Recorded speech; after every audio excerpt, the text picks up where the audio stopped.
నడిచి దేశ స్వాతంత్రం కోసం పోరాడిన మహనీయులందరికీ ఈరోజు శిరస్సు వంచి నివాళులు అర్పిస్తున్నాను.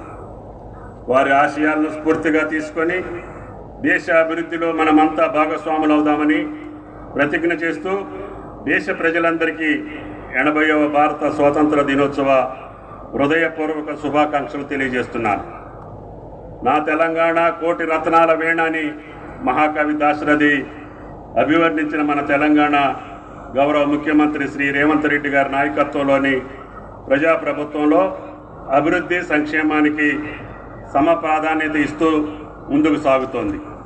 రైతు సంక్షేమం నుంచి యువత ఉపాధి వరకు, మహిళా సాధికారత నుంచి పేదల సంక్షేమం వరకు, విద్య నుంచి వైద్యం వరకు, సాగునీటి నుంచి పారిశ్రామిక అభివృద్ధి వరకు ప్రతి రంగంలోనూ ప్రభుత్వం గొప్ప లక్ష్యాలతో ఉన్నత ఆశయాలతో ముందుకు సాగుతోంది. భద్రాద్రి కొత్తగూడెం చరిత్ర, ప్రకృతి, పోరాటం, పరిశ్రమల సమ్మేళనం. సీతారాములు నడియాడిన పవిత్ర నేల మనది. భద్రాచలం శ్రీ సీతారామచంద్ర స్వామి